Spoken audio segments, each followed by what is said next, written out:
둘, 셋, 파! 안녕하세요. 반갑습니다.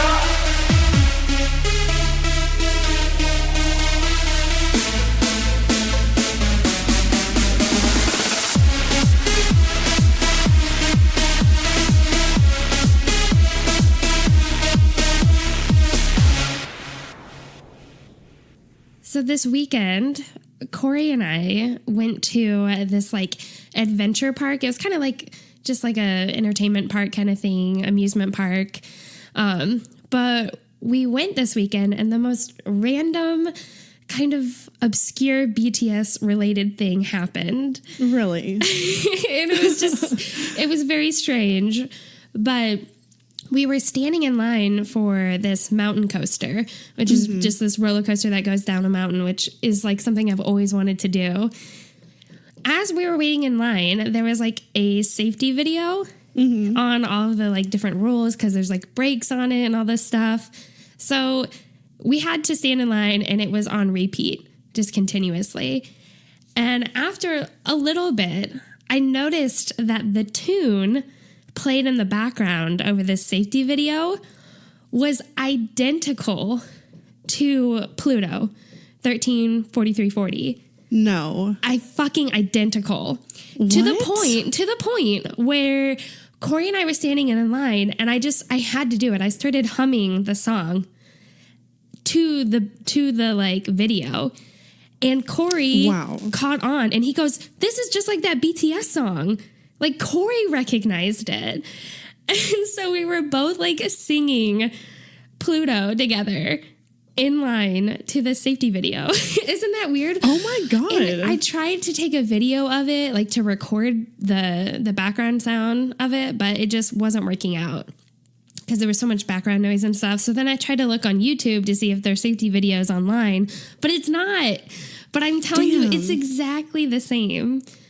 Anyways. That's crazy. That's crazy. Isn't that bizarre? So did they steal BTS's music to put, and also how random. How random, some right? random mountain roller coaster in South Dakota. Yeah. Keystone, South Dakota. Weird. I forgot the name of the place. But isn't that strange? That's strange. That's kind of cool though. Yep.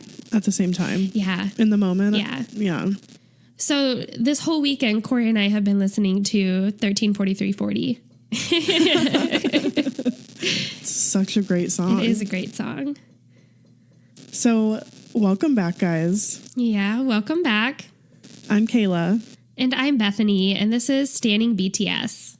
Yes. Yeah, welcome to another wonderful episode where we get to hang out for about an hour and just talk about BTS. What a wonderful hour it is, too. But disclaimer, this is a comedy fangirl podcast. That means that we're going to fangirl, laugh, and learn a little bit along the way. Yep, that's right. This is an explicit podcast, though, so if you aren't cool with that, you can dip out now. We won't blame you. Totally.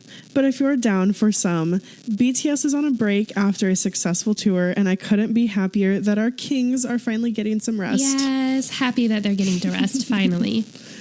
Or thank you, Park Jimin, for posting JK's workout video so we can just watch and admire his muscles repetitively on loop. Yes. Oh my gosh. I am so here for that. And if you are too, then you're in the right place.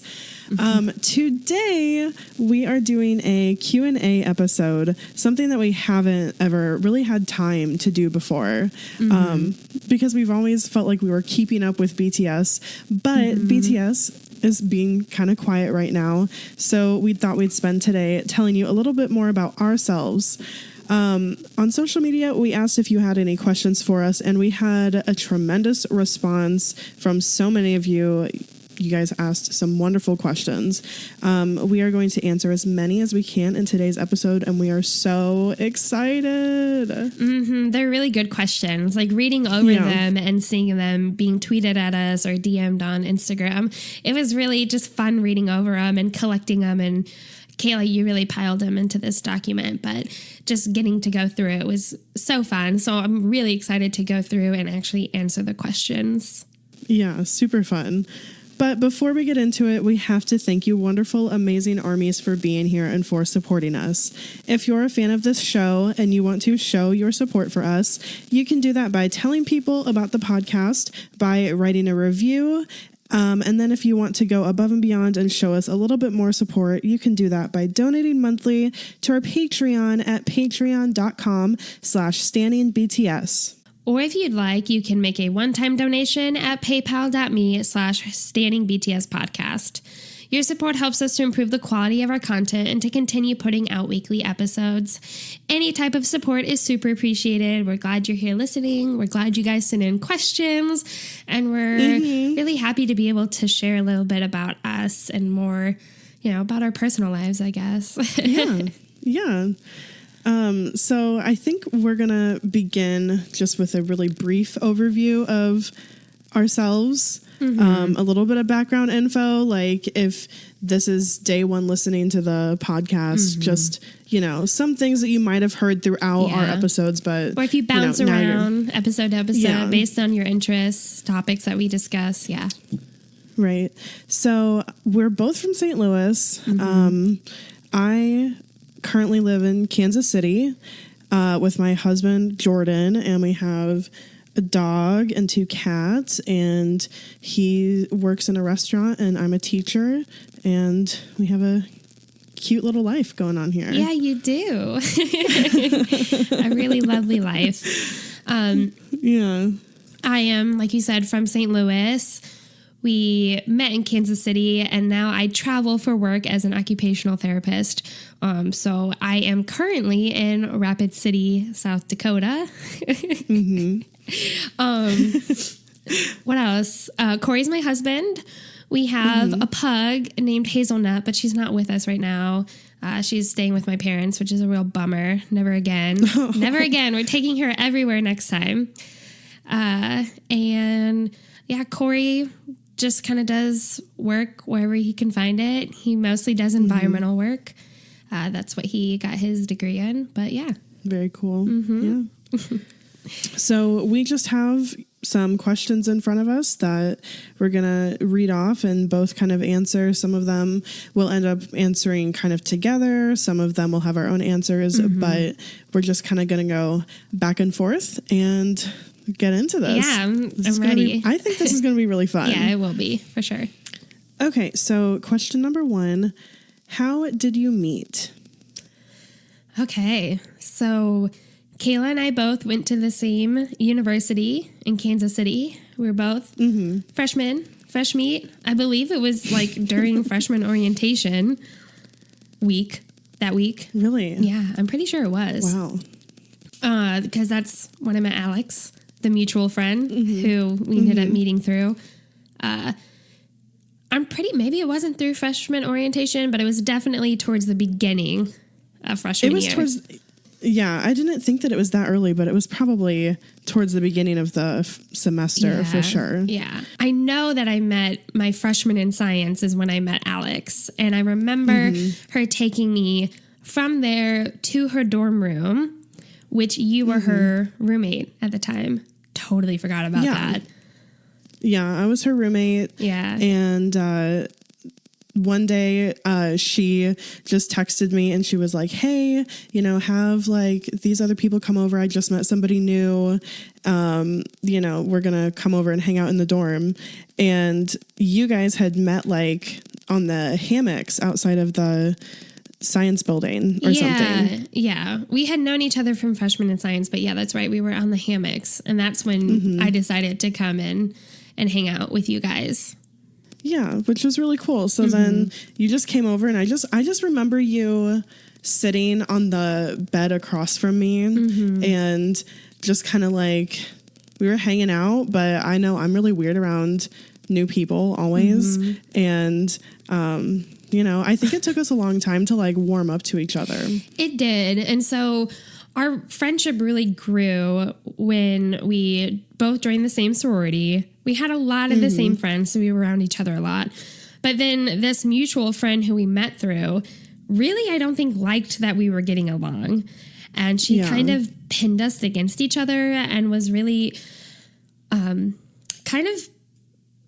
I don't know. She was just not nice. She was not nice to either of us. And so ultimately we kind of bonded over that. And a lot of us in that friend group kind of bonded over that, thinking, wow, she's trying to dominate all of our lives and pin us against each other. And it's just like really shitty shit. Right. So that's really how once we really bonded. We really got close after that. Yeah, I think we had a couple of just really good interactions and kind of things that fed off of that friendship that fueled both of our fires, where we just both had felt so wronged and we talked about it and realized that it was happening to both of us. And like, I think that was really powerful. And then we just started hanging out more, and through over time became like really trusted friends with each other. Yeah, definitely. So, That's how we met and came to be really good friends. All right. Next question. Do your families or parents know about your podcast, BTS, etc., and do they listen to it? Of course they know. Of course, my family knows. I talk about it frequently with like my siblings and my cousins, and my parents know. I don't think anyone in my family listens. I think they like know what a podcast is. Obviously, like my siblings know and like listen to their own podcast or whatever, but like I think they're supportive. I think my dad said he listened to like one episode, which truly I was like, please don't.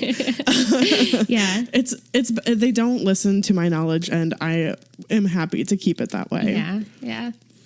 My family knows about the podcast and they do not listen, but I will say my dad listened to a couple episodes right at the beginning.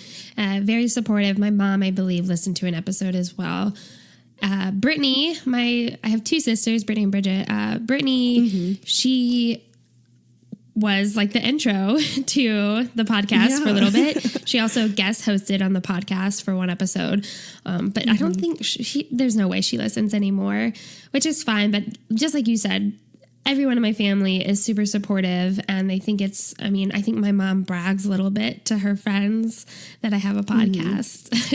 Yeah. I don't know if anyone in my family would, but I know Jordan has like told people about it. Like if he's ever met somebody like at work or something that likes BTS, he like talks about our podcast, but even he himself does not listen. Like, I don't even know if he listened to the episode that he was on. Really? Oh, so, that's cute. Yeah. Okay, would you consider yourself an avid fanfic reader, or do you mostly do it for podcast episodes? I would say that I used to be more into reading fanfic when I was first getting into BTS. Now, I do not read as much fanfic. I feel I really want to. I wish I read more of it, and I really enjoy reading it. But I would not say that I'm an avid fanfic reader to this day. Not at all. So yeah, mostly do it for the podcast episodes. I do follow, and so do you, Kayla. We both follow the webtoon series. What is it? Omega Leader Nim? Omega Leader Nim. Yeah. Yes. Which is kind of like a fanfic. Yes. I think that's totally a fanfic. Yeah, but it's on webtoon, which is just, I think, different because most people are on AO3 or whatever the other one is, the Wattpad. That's a big one. Right. Yeah. I don't consider myself an avid fanfic reader either. I consider myself like a lover of fanfic, like an enthusiast. Like I think that fanfic writers are like, many of them really good at what they do. Oh, yeah. And I think it's such a creative way to like express like your love for a group. Like I love fanfic, but I don't read it often, like mainly just when it's time to start hunting for a fanfic for an episode. You know, there's been a few times here and there, but just truthfully, I don't read that often for fun. Like I read other stuff. So yeah, not really. Definitely on the same wavelength with you there. Yeah. All right, next question. What other music do you listen to?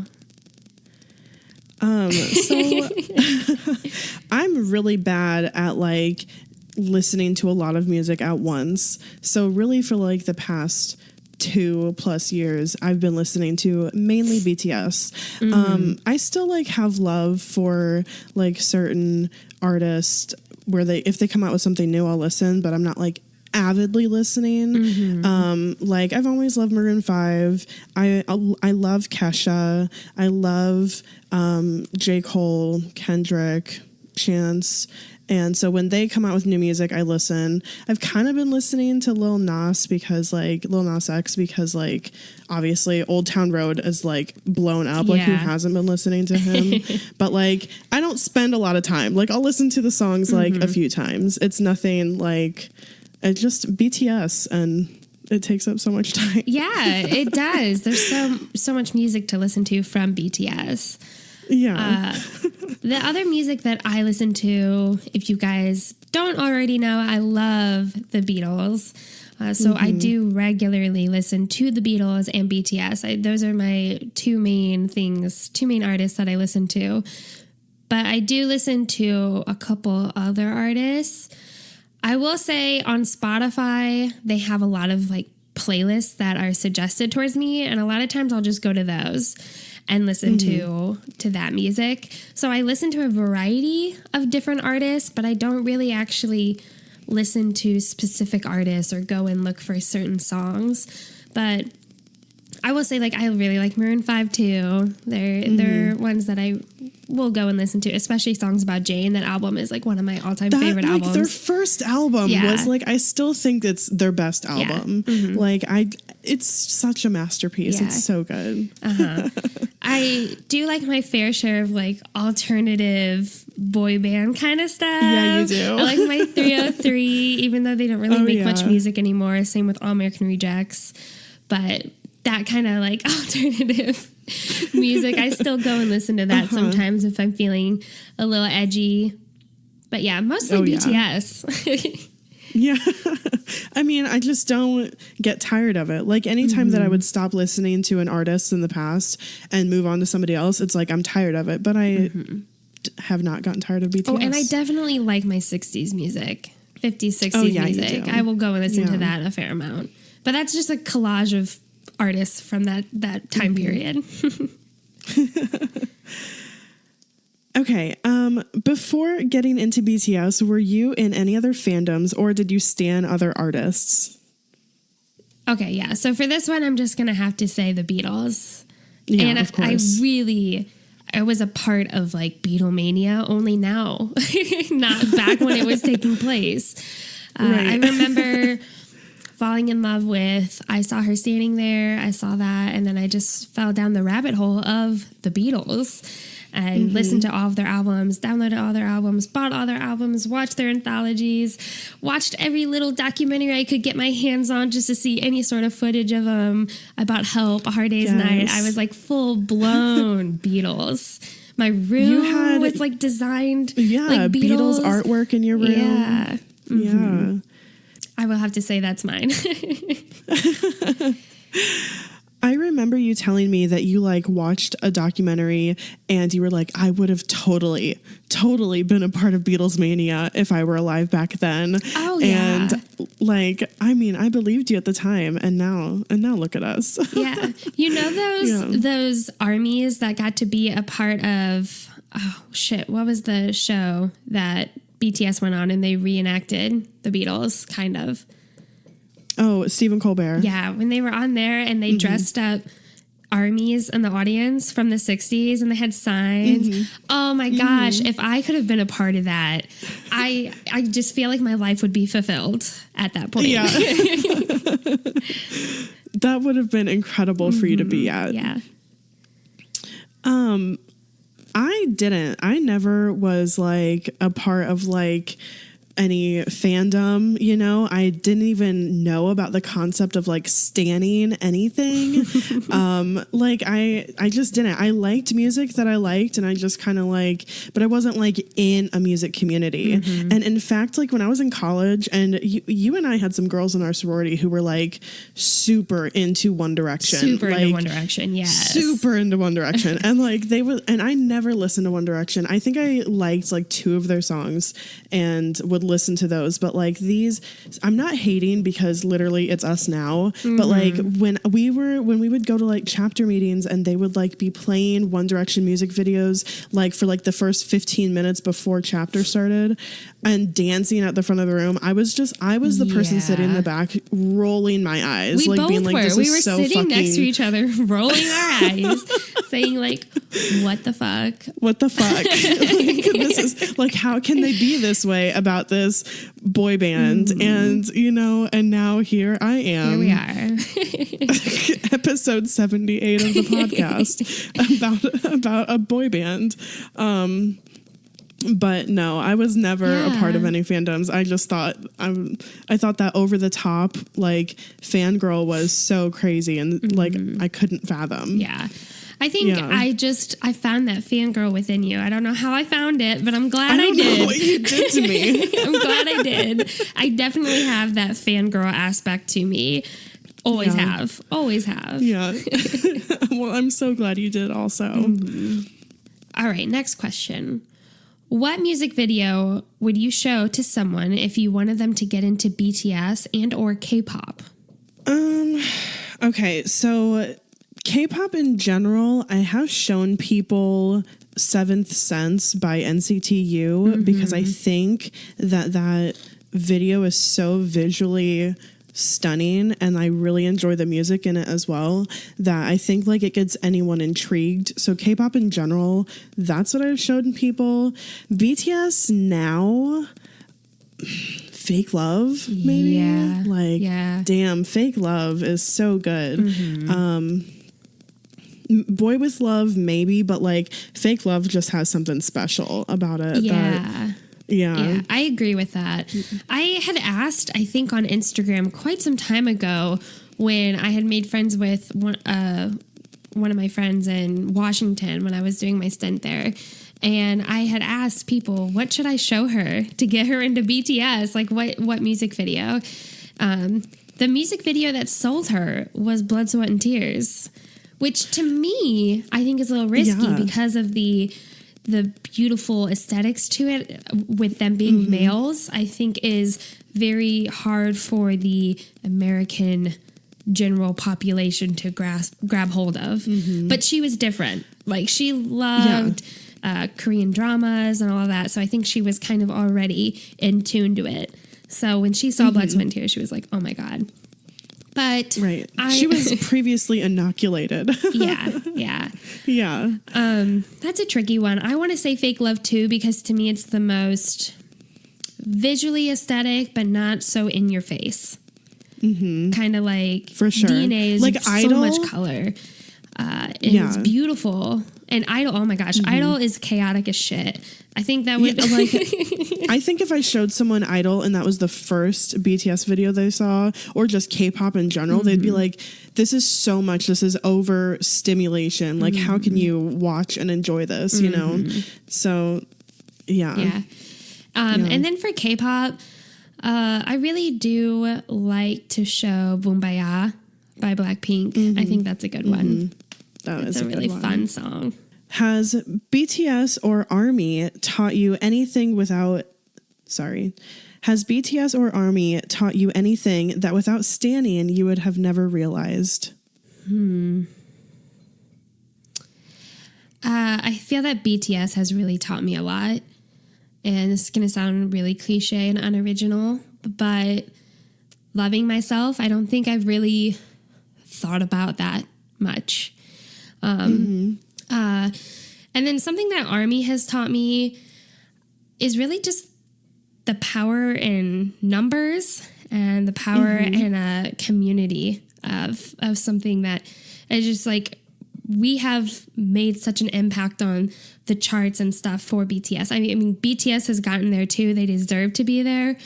But I think our passion and our love for them and their music and their message to me shows that there really is like, we can make a difference. There's an impact that for sure. that numbers can have. Yeah, I think that ARMY has taught me much the similar thing, or much the same thing, just because like just seeing them on Twitter, seeing ARMY move in a situation collectively as a group. And it's not even that it's almost like a hive mind. It's not even that we have to like necessarily all communicate like this person said this about BTS, everybody go attack or whatever. It's just like we see like the Australian news company thing, like that clip. Yeah.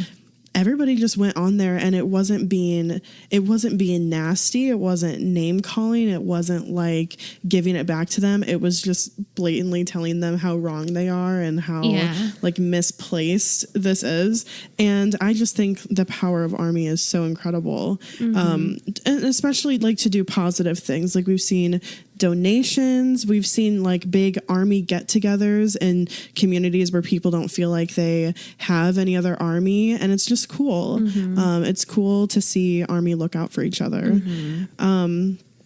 BTS has taught me so much, like you said. Like, I think something that they've taught for me is forgiving myself, because I'm really hard on myself and I don't let myself feel accomplished. Like if I do something, I'm just like, well, okay, I was supposed to do that anyways, so now on to the next thing. Yeah. But I'm not like ever proud of myself for doing anything.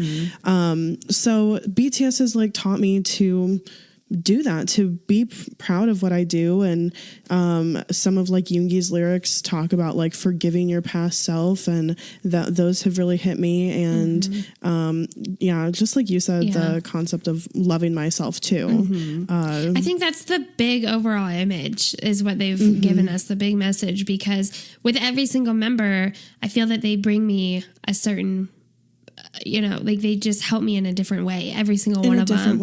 And I think I've discussed this before. I went through each and every member and how they've motivated me or changed me or has taught me something. Like Taeyong really just being who he is to the bone, like just absolutely himself. Like I just admire that and I look up to him for that. The same with like a lot of the other members, like Hobie's idea of just being so hopeful and being happy and bright. Yeah. It definitely, there's a lot that BTS has taught me. Yeah. I mean, honestly, we could do a whole episode on just that question. Like it's almost endless. And it's not like the love yourself, like self-love concept is something that other artists haven't done or aren't talking about, like I mentioned Kesha earlier, like her Rainbow album is really heavily about like self-love and stuff. And when that album came out, it really meant something to me. And like Lizzo now is like, she's really popular for like body positivity. She is. But like, BTS is also a constant, and we have so many more feelings for them. So when each one of the members, like you said, brings something else to the table that we can see within ourselves, and reach for, like that magic shop, reach for that little extra when we need it. I think like each member can do that for us. Definitely. Yeah. All right, next question. What are some other things you two love to do as friends that aren't related to BTS? Okay. So I guess I really want to talk about some things that I've thought about for this question that we did in college when we were like really bonding and becoming close friends, because often when I miss you, I think back on like our roots, like where we started. So like something that like we used to do, that became more and more like our thing in Kansas City, at least, was like driving around, just taking drives. And it was something that you told me like you really enjoyed doing previously. And it just helps you like clear your mind, and you just enjoy exploring. And so we did that. We did that quite often. And I just always really enjoyed that. And we would do that. We would listen to music. We listen to music when we were driving around, of course, 303. I come for no closer. Sorry. We would watch movies at your condo. Fucking Mamma Mia. Mamma Mia, one of the best. Moulin Rouge, for sure. Musicals, I guess, is something that we enjoyed, kind of going and seeing together. We like going out together. We don't ever get to do it anymore, which is unfortunate, but we do enjoy going out, just talking and drinking and being with friends. Talking about BTS on the side, usually. Yeah. Truthfully, once we discovered BTS, once you showed them to me, a lot of our hanging out before you moved back to St. Louis and before you started traveling was centered around like just hanging out, watching BTS videos and like full on fangirling. And because you moved away and because we were going to be separated and long distance friends, that's why we started the podcast. Yeah, definitely. But a big part of, I'd say something else that we did a fair amount is we worked out together a fair amount. We did. That was a good motivators. Big chunk of our friendship that we did together was just going to the gym. BTS was involved even then, because I remember we would turn on Fire or Dope or some shit, or Not Today, and we're like, We would go hiking together too when it was nice out. Yeah, we almost got murdered one time. No big deal. Really just everything. We did it all. Anything. We went to the mall together. We went to formals together. Went to all sorts of different things. Yeah, if one person texted and said, hey, you want to do this thing? We pretty much did it. I think the most special part of when we were first becoming friends and like developing our friendship were those late night drives. For sure. Yeah. Do you have tips for maintaining a long distance friendship? For me, I think just making the time. See, this is interesting for me because all my friends now are long distance. For you and I, it is not hard. I feel that we talk more now that we're apart than we did when we were together.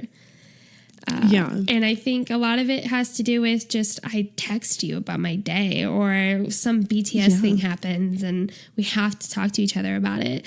It is truly strange if we get to the end of the day and like I open my text messages and we haven't talked. I will most likely wake up in the morning from a text message from you.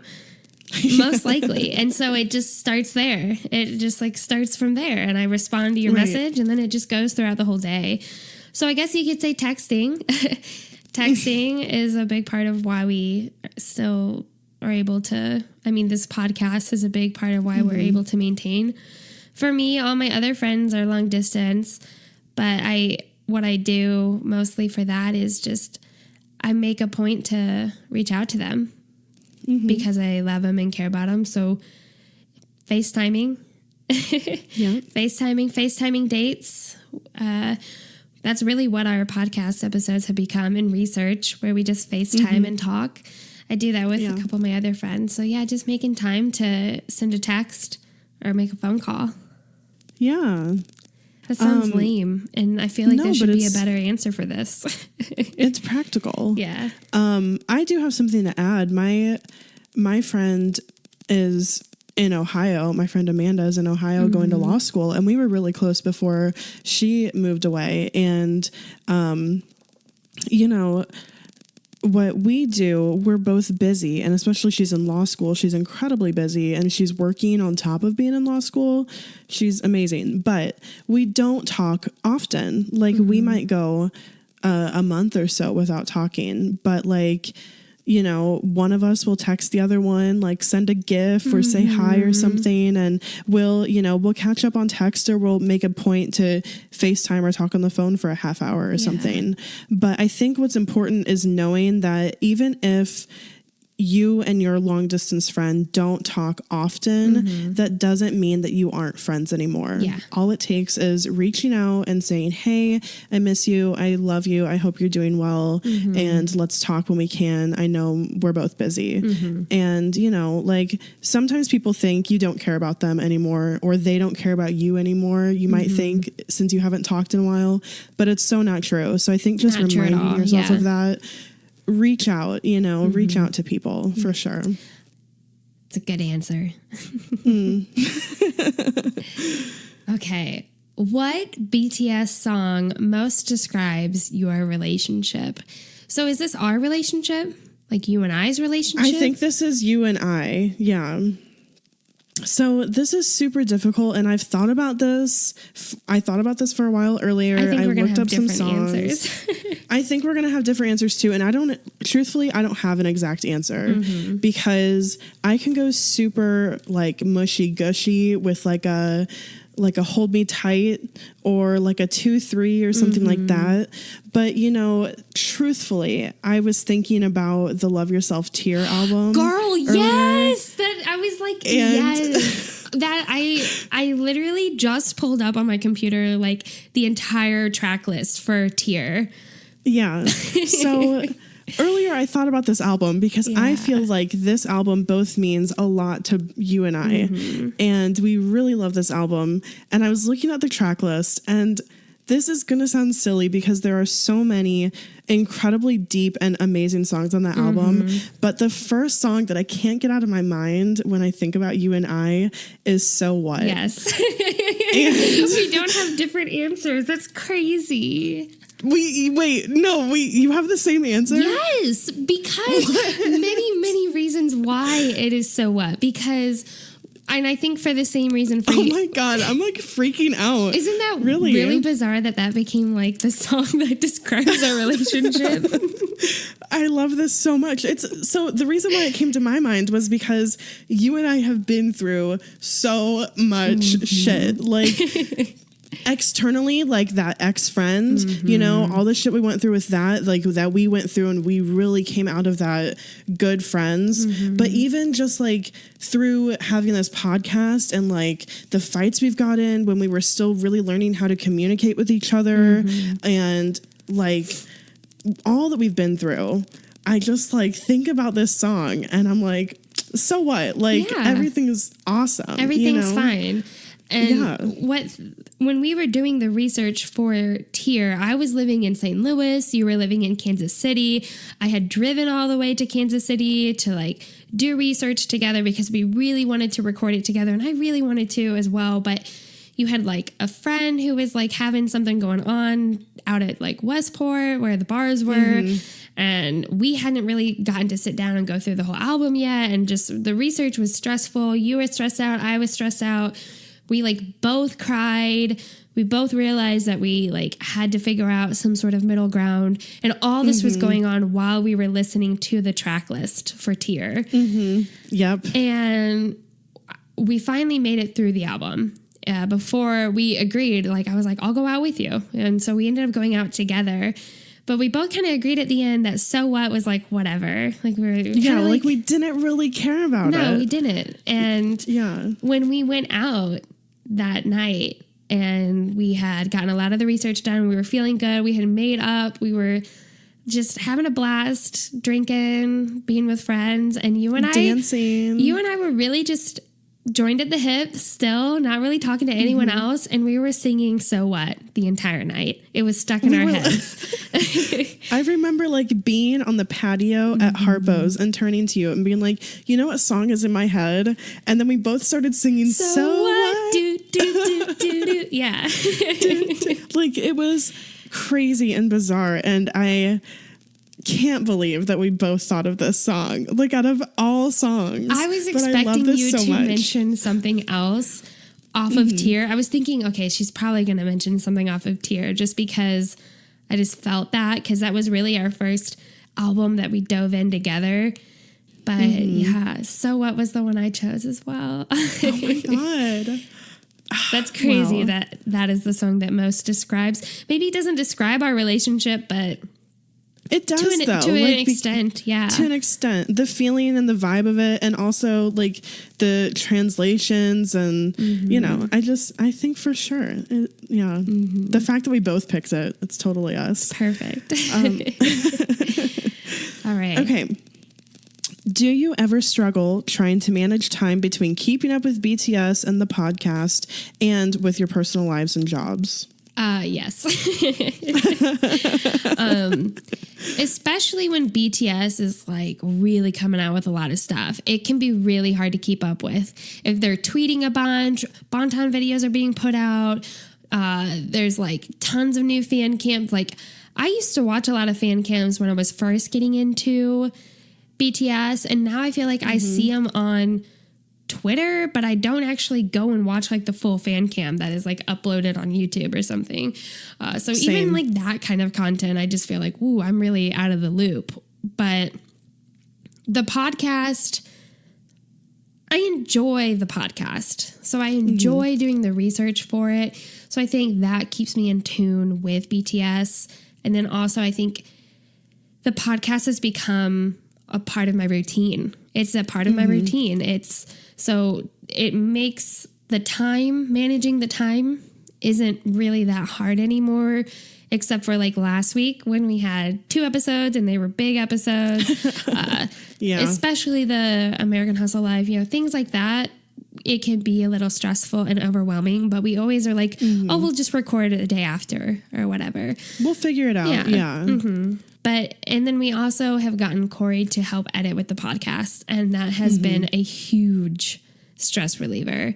Yeah. Ever since Corey has, agreed to edit a lot of the episodes, it has been so incredible and such a huge stress relief. Like, I think it just makes it so much easier on us, because it was for a while difficult to be like, all right, we're going to record and then I'm going to spend all week editing and then post, and then I'll have like one day where I don't have to think about what we're going to do on the podcast, and then we have to research again. So it was, that's stressful. So having Corey edit is incredible. Yeah. But it can be hard. It can't, and editing can be difficult. But as far as like keeping up with BTS, I'm always on Twitter, so I'll generally see most things, but like I don't really go watch fan cams anymore. Like I'll see clips on Twitter, but I never really know what the source is. I don't really struggle to keep up with my personal life or job. Like you said, it's routine, and I know what I'm doing. Yeah. But I will say, if you would have asked this question maybe back in, I don't know, December or a little before that. Yes. Yeah. It was, we've become good at what we do now. We've gotten the hang of it. We've got our routines. We have our little rituals, and now it's become like clockwork kind of. Yeah, for sure. So someone asked how I am liking my job as a travel OT, and that if it is stressful to move around. I love being an occupational therapist, and I love and have a huge passion for helping the geriatric population gain the strength and endurance they need to get back home, and the safety they need to be able to get back home. It is like, I'm so passionate about it. So naturally, everywhere I go, I have that to help me get through the tough times. Changing facilities, meeting new people, having to work with new people, having to gain the customs of how things are run in certain facilities. Very hard. New city, new people, all the time. It is hard, and it's stressful. But after a while, I adjust to it, and and the people I meet, I end up eventually finding the people I really like. But you kind of have to weed through the people, because you're naturally going to find people you don't get along with. So I do love travel OT, and yes, it can be stressful, but really I'm getting to see so much. All my weekends are always filled with lots of fun. I'm meeting new people all the time. I love like that kind of exposure to different culture, like the Pacific Northwest, very different from Missouri, also very different from Rapid City, South Dakota, and all the way around. So I just love it. I love getting to experience change pretty much continuously. It's a big challenge. I've learned a lot about myself. I've had to overcome a lot. I definitely have struggled with my mental health with this last rotation, but I think even though it was a challenge, I think I've really overcome it, and I've learned a lot about myself and how to manage my anxiety. So yeah.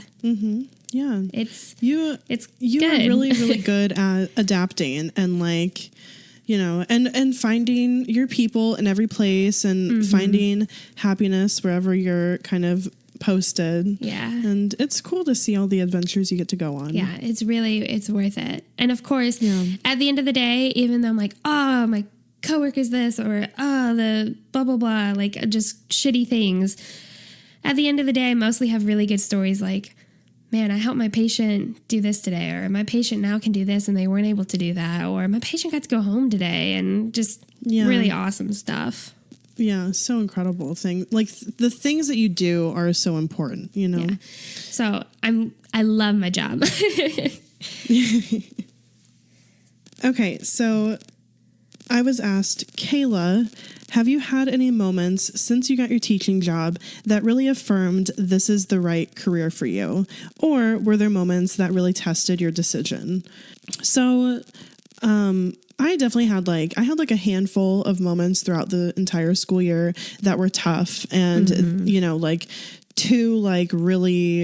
few really hard days. Yeah. But I will say that as I was ending the end of the school year, I was just reflecting back a lot on the entire year and all that I had learned and all that I had done and, goals that I had set for myself at the beginning of the year that I felt like I had accomplished. And I realized how much I really, truly love it. I was one of those people who was always kind of told that I could do different things, oh, you like this, you could do that, or you're good at this, you could go do that or whatever. I never really knew specifically what I wanted to do. But when I thought about teaching and I decided to pursue education and being a teacher, the more that I got into it, the more that I realized how much I enjoyed it. And now that I have my first year under my belt, I just absolutely love it. I have not regretted my decision to be a teacher for a minute. Even on the toughest days, I felt like I can overcome it and I would be fine. And just the students that I get to work with, getting to teach them, getting to form relationships with them and inspire them and, teach a content that I just truly love. It's been wonderful. I'm really glad that I did this. Yeah. And, it fits you really well. It fits you so well. Back when we were freshmen, if I would have known, and you didn't know at the time that you really wanted to be a Spanish teacher. Yeah. And just with your personality, just how you can be very loving and caring, but you can put a foot down when you need to. I was like, wow, she's going to do really good with high schoolers. Like, I know she will. And I think something I really admire about you too is that when you set goals, you actually work towards them. And I think that is so great that you had goals. And I'm not surprised that you had goals at the beginning as a teacher that you actually have come to obtain and achieve in your first year of teaching. Yeah. Wow. Thank you. That means a lot to me. I feel like sometimes I have difficulty with achieving goals that I set for myself. No. And the reason I say this is because we made goals for the podcast and you really were the one who was like, all right, we're going to do this. And so, yeah. And you've really held me accountable to achieving our goals just for the podcast. So I think it's something I really admire about you. Thank you. Oh my gosh. Okay. All right. Next question. What are some of your opinions about BTS that you had in the beginning that have changed now that you have grown as a fan? So many things. I'm going to embarrass myself and put my foot in my mouth so much in this response because really at the beginning, I thought that Hobie was so annoying. I watched the War of Hormone dance practice video and a few of them, they're really goofy in that video, but Hobie was really crazy and screaming the whole time. Yeah. And just at the beginning, I thought that was so annoying. I was like, oh my God, how could anyone like him so much? And oh my gosh, how wrong was I? So wrong. And you know, I feel like we all also had like those stereotypical BTS things, like this person's a bad dancer, this person is mean or scary or whatever, that we all kind of, it's your first thing that you learn about them is like the stereotypes. So those things have really changed those opinions, because obviously as we've done this podcast and like learned about all of them so much and studied them every week, like those types of stereotypes are long gone. Yeah. For me, I like that's all the same for me. You know, maybe not so much the Hobie thing, because I've always really loved Hobie, but I know, I just hate that that's how I was.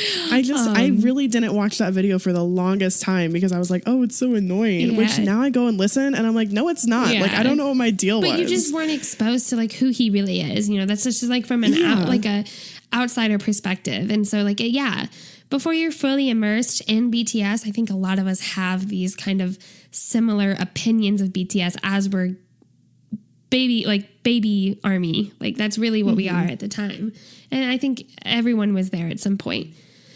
Yeah. For me, I think the biggest thing that has changed is probably ships and how I view ships. Yeah, I think so too. Yeah, that's a really good one. I was really, and I still love Taekook. Don't get me wrong. I still love Taekook. But like, I had a tendency where if I saw like a Jikook thing, or if I saw really Jungkook with anyone else but Taeyong, I would get this weird little like just dislike, or it would make me mad, and like it would have an effect on your day. Yeah, you know. Yeah, and then it would make me feel weird towards Jungkook, which is really stupid. And now that I look at it, I'm like, why? Yeah. But that's something I've definitely grown a lot as a fan. But I had never, ever been into shipping before. Shipping was so brand new to me. I had no idea that was a thing. And I had read fiction, like Harry Potter and like Percy Jackson. Like I definitely had people I liked to pair, but I never knew it was called shipping. And then it wasn't until I got to see Taekook and like their chemistry and just their relationship that I was like, wow, I love this. And then I got really, really invested in it. So yeah, I would say shipping is the biggest thing that has changed for me. Yeah, I think we've definitely both dialed it back more on like how hard we ship, you know, like I think we're more casual about it, and it doesn't, you know, it doesn't affect us as much in one way or another. Okay, so you both had the same bias since you got into BTS, but have either of you ever been wrecked so hard it's made you question it? Oh, man. Truthfully, I can't say that I've been wrecked so hard that it's made me question my love for Taeyong. I love Taeyong without a doubt. Like, just from the very beginning to now. I will say there have been times where I've maybe questioned how much I truly love Taeyong because of my love for another member, which is weird to say. I will say the member that I've been wrecked by the most for weird, different reasons. And a lot of you probably think I'm going to say Jin, but it's not Jin because he is my bias wrecker. But the member that continuously stays up in the top of my like little kind of liking list here is J-Hope. I'm not surprised at all in any kind of way. Hope World. I love just Hobie. I love his message. I love his energy. Anytime he's on the screen, like I just tend to look at him, and there's been times where I really am like, oh, I wish I was a Hobie stan. I really wish I was a Hobie stan. But I'm a Taeyong stan till the end, till my death. Yeah. Taeyong is my number one. Forever. For me, yes, because like I love Jimin, and I continue to believe and say truthfully, like he is my bias because we have so much similarities, I feel. And like he was the first one who like really got me. But I will say that I am constantly, perpetually wrecked by the rap line. All of them in different ways. I think Namjoon and Yoongi more than Hobie, although he is incredible. He's just such a good performer. But like every time I'm listening to a song and Yoongi comes in with his rap, I'm just like, oh my God, fuck yes. Like he's so good. He's incredible. Like I have this initial like reaction and pulling to him, and like he kills me. And I think about like the water bottle and like just seeing him at the concert and I bet seeing him up close at the concert. Remember how we were like, he is so fucking stunning. Yeah, like really does so he take your wrecks me breath all away. the time. Yeah, and Namjoon wrecks me all the time because like his wisdom, and I just love his mind and what he contributes lyrically and philosophically, and also his thighs. Like I mean, girl, we're OT7. We love all of them, so it's really difficult. This question, it's really hard. But yeah, I think the reason why Taehyung has really stayed my bias is just like I care about all of their well-beings, but if any remotely small thing like is aimed at Taehyung in a negative way, I like go into like full mom mode. Like I get mad. I get so mad. And like I get that way with Hobie and Jin and all of them. But with Taehyung, I am like really overly hyperly protective of this man who I've never met. Like it's weird. Yeah. I feel the same way about Jimin though. Like I see like a few days ago I saw some like random hate tweets on about Jimin, and it just made me so mad. I wanted to like tweet like like a thread of about like Jimin haters and like why it's so like there's people that like cut him out of pictures and are like stan OT6, and it's so nasty, and it makes me OT6? Fuck off. What the fuck? Really? Get out of here. I know. So I know what you mean. Send them to Taehyung. He'll take care of them. Right. Okay. So, what is your favorite episode from the podcast? So, I have to say that my favorite episode is the Love Yourself tier review. I think you're probably going to say the same thing.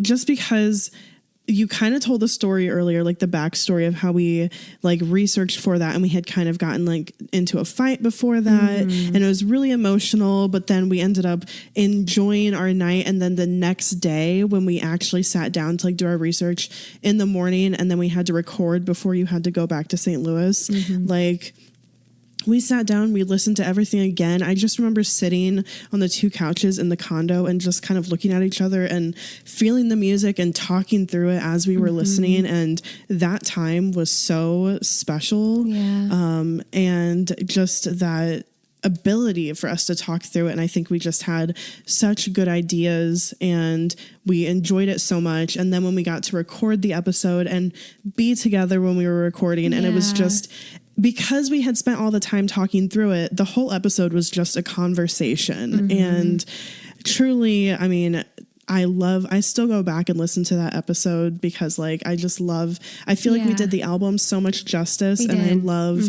the story behind, how that episode came to be. I love that episode too, because of just the emotion that was behind it, and like the friendship development that we went through when we were going in to record and research.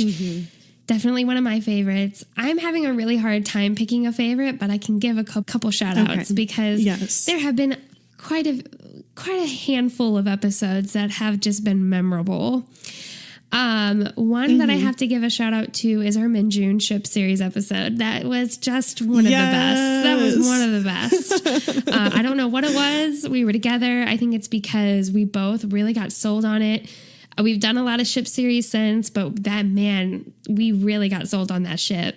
Yeah. That research was so much fun. That's when we were really kind of fresh to the podcast and fresh to BTS. What else? Our They Call Me Idol episode, where we watched Idol 7 times in a row, plus just every single member. Enjoying every second of it. That was really fun. And I had like driven from, the Love Yourself Answer album had just come out. We had so much to talk about. I was driving from Springfield, Missouri to come to Kansas City to see you. And just things were just right. I don't know. It was just a good time. Yeah. That was a good one. Our eating BTS episode. Eating BTS was so fun. That was one of the most unusual episodes we've ever done. But getting to eat traditional kind of Korean snacks and treats that we've seen BTS eat. Thank you, Grace, again. But also, a lot of other. Now I'm just thinking about Diane and how she sent her box of goodies from Canada, which we didn't do an episode on, but like that was really special. I feel like there's even more, but those are just the ones that really come to mind. Those are really incredible ones to point out. Maybe Mono. Mono was good. Mono was good. Hope World. Hope World was good. Namsak. We loved Namsak. Yeah, that was a really good one too. Damn. Yeah, they've been fun. Yeah. It's been fun. Sure. It really has been. Okay. What is your favorite viral BTS moment since being an ARMY? There's so many viral moments. I did not. Shit. This is hard. I have one. Okay, yeah, you go. So I thought about this for a minute, and truthfully, I think it was the, what is that song called now? The Kiki Do You Love Me challenge, where J-Hope did the challenge and he was like dancing outside the car door and he just did it so well. And it was like the most retweeted or liked tweet or something of the year. It was awesome. And I loved it so much. And he so got I think that was my favorite. Drake's music video at the end. Yeah. Ooh, that's a really good one. That's a really good one. I had a couple that I had thought of. I think the Seesaw fan cam of Yoongi has to be up there. Fuck yes. It has to be up there. That's one of the best. And just to add on to that, what about that little clip of Yoongi just laughing on stage with the weren't they at an award show or something? And they had just gotten an award. And it just, oh my God, it was so endearing. Amazing. There's so many viral moments, but yeah, I'll go with that one, the Seesaw, because that fan cam. Didn't it get deleted or is it back up? It's back up, right? I think it's back up. Yeah. Yeah. That's a good one. Oh, man. Okay. So how do you deal with negativity within the fandom, directed at you or within yourself? Loaded question.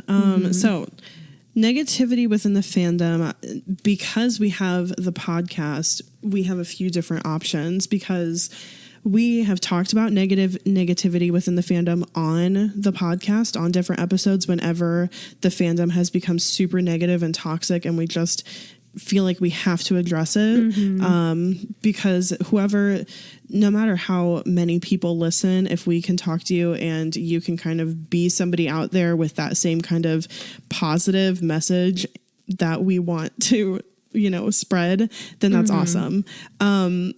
On Twitter, if I see it on Twitter or like on Instagram or whatever, I just ignore it. Sometimes I will tweet in responses or whatever, or stand up for people if I can, if I see something like that happening. But like mostly if it doesn't directly affect me, especially if it's like something with another fandom or something like that, like I just won't really get involved. Directed at me, I tell myself, I kind of act and mostly believe that I don't really care what other people think about me. If it's somebody close to me, if it's somebody who I have a relationship with and I care about, then of course it affects me. And of course, like that makes me feel terrible. If someone feels negatively, I want to reconcile that. But if it's somebody that I don't know that feels negatively towards me, then I really don't care. And then within myself, I'm still trying to figure that one out. It's something that I struggle with, to be honest, most days, you know, just like not having negative self-talk. And like I kind of talked about earlier, like being proud of myself for doing something, you know. So that's still a work in progress. Yeah. And I think it is for a lot of us. So, yeah. How I deal with negativity within the fandom, I bitch to Kayla. No, I'm kidding. But mostly, yes. Yes, we bitch to each other for sure. I think my biggest pet peeve with the negativity in the fandom is when armies, for no reason, no real good reason, are mean to other armies. That I don't understand. I get there's an age gap, but like, there's an age gap. Don't get mad at someone who's really, really young for saying something that's like not very logical. Like don't get upset about it. And then vice versa. Like there's like young armies who get mad at older armies and just, it's all weird. And like the ageism bullshit. I don't get that. And then, like I'll get on Twitter and I'll just see like armies being mean or making fun of other armies. And it's not like that army really even did anything wrong. And that's why I struggle with that. I'm like, I don't understand. Because like BTS they've given this message of like loving yourself and being kind to others. And they're like so kind to us. Like, wouldn't you just want to be kind to each other? But that doesn't always play out. And so, it's tough. I don't like that negativity. And so how I deal with it, I really just kind of talk to Kayla about it. And then that helps me a lot to get past the negativity. Yeah. Negativity that is directed at me. I also talk to Kayla, especially with everything that went on with the podcast. I got rid of my social media for a little bit as a way to kind of cure myself from that toxic negativity because I didn't need to see it. It didn't make a difference to me. Didn't know these people, you know, so it just is like, it dies down eventually. And then negativity within myself. I wouldn't say I am the most negative person. I typically am pretty positive. The negativity I would say within myself is, I don't know. My own worst enemy really is just my anxiety. That's like the biggest challenge. So this is kind of a hard question for me, like negativity within myself. I guess I could consider that a negativity. Always worrying about things that don't matter at all. And then just letting those worries just pile on top of other worries. And then it just makes me awful. It's really crappy. It's so that's really hard to deal with. So I think within myself, like how I kind of cope with that is just self-talk in a positive way and kind of grounding myself, going on hikes. That helps a lot. For sure. Yeah. So finding an outlet and positive self-talk is really good. Yes, positive for self-talk. any kind of negativity. Yeah. Okay. How do you get motivation to be positive, healthy, and happy? I think there's a lot of different things that motivate me to be positive, healthy, and happy. I think one of the big motivators is when I'm not positive, healthy, and happy, I mistreat the people around me and I project. And so the biggest motivation for me to be really kind of positive, healthy, and happy is that I don't want to be, I feel like I'm a different person when I'm not that way. And I treat my friends and family in a different way than what I normally do. So I think the motivation of just my relationships and my friendships is a big component to why I want to stay positive, healthy, and happy. That's a really wonderful answer. Yeah. Yeah. I love that, you know, that you want to not project your own feelings on other people or treat other people badly because you know, aren't healthy. So you're not being positive or you're not feeling happy. I feel like if I am struggling with motivation, to do those things, to be healthy, because for me, a lot of where I get positivity and happiness is through being healthy, through feeling physically healthy, mentally healthy, you know, and a lot of that for me is like, if I exercise, I feel very positive and happy. If I eat well, I feel obviously very positive, healthy, and happy. Can be hard to get motivation to do those things. And so what I do if I don't feel motivation is I reach out to somebody who I know can help motivate me. It's also okay to say, if you are struggling with motivation, to reach out to a friend or a family member or to talk to somebody. I think that's awesome. And that's kind of what I do. Yeah. And yeah, I think that's great. Calling on your loved ones, you know, or just saying that, you know, I am struggling right now or whatever it may be. Talking about it. Yeah. We both did that for each other this weekend. Yeah. I think you were going through a hard time, and then today I was going through a hard time, but we both kind of spoke to each other and asked for a little bit of guidance. Yeah. And we were there for each other. And if you struggle with motivation, you probably have someone there for you as well. Whether or not like you feel like you want to pile it on them or something, I assure you that's not how they feel about it. Yeah. That they don't care. Like, don't have the time. Yeah. Of course they care. And of course they have the time. Yeah. Okay. So last question. Very last question. How would your life be different if you didn't have BTS? In so many ways. I don't know if I ever would have, stanned anyone ever, if I ever would have gotten, if I would have ever entered that fangirl phase of my life. We wouldn't have this podcast. I don't even know if you and I would talk as often as we do or be as close as we are. And I don't think that we probably would, because we, throughout having this podcast and like having BTS to bond over, we've learned so much about each other, and we've grown so much as friends that I don't think that we would be as close. And when through traveling, I don't know if we would be talking every day like we are, so definitely our friendship would be different. And I also just think I would probably have a smaller worldview. Before BTS, I thought I had a pretty considerable worldview, but it was really just within the scope of the United States. But now I think that I've connected with people internationally. I, regularly keep up with news surrounding BTS and other things going on in Asian countries now. So definitely just broadening my worldview for sure.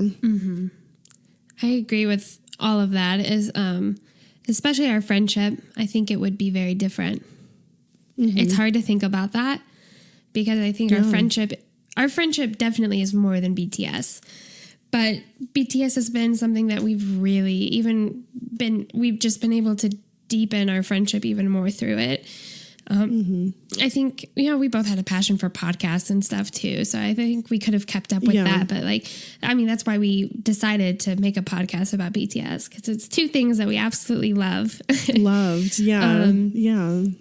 But our friendship is the number one of the big things that comes to mind. The music. I just can't imagine my life without their music. I would be missing it so much. I love their music so much. It speaks to me. It's fun to listen to. There's a song for any sort of situation. And one of the big things about when a new album comes out is like, when I listen back on those albums, like Love Yourself Answer, I get taken back to Springfield, Missouri, waking up hungover. When I listen to Love Yourself Tear, I'm taken back to Kansas City with you, just crying and talking about our relationship and how like we can get past this kind of bump in our friendship. Just the music, and even just like individual songs. Like when I listen to Airplane Part 2, I picture Corey laying on the bed and me going, "Do you hear this right now?" Like all these really fun parts of my life. I think about the concerts the traveling I've gotten to do just to go to BTS concerts. My life would be very different, very, very different. Yeah. And I don't think I'd be as happy. Yeah. I really don't think I'd be as happy. I think all the things that I missed, you filled in, because all of that is so true. Like I would have missed all their music, would not have been as happy. And man, so many things would have been different. Mm-hmm. Yeah. Wow. What a question to end on. I like that. Yeah, this was a really good question. And this was a really, really fun episode of going through some of these questions. And I know we didn't get to all of them that were sent in to us. You guys really overwhelmed us with the incredible caliber of question that you've sent us. All these questions were really thoughtful, and you guys really thought about us and about BTS and how we've kind of grown this like relationship with BTS. And I thought I loved all the kind of like outside of the box questions too that were just not related to either, really. Yeah. So we really hope that you guys enjoyed this episode. If you enjoyed this episode, or if you've enjoyed any of our previous episodes, there's a few things that you can do to let us know. Like we said at the top of the episode, you can tell people about this podcast. You can write a review on iTunes or whatever platform you listen on. That's huge. We just got on the charts, and I think it's because you guys reviewed us, which is so fucking cool. So thank you guys for your review so far. And if you haven't reviewed us, it'll literally take you 2 minutes. You just log into iTunes and write a review. And we just want to thank you for doing that so far. And thank you for being here with us and sending in all these questions. You can let us know what you think about this episode or any of our previous episodes by reaching out to us on email or on social media. And of course, you can find links for all of those things in the description. Thanks for listening, and thanks for standing BTS.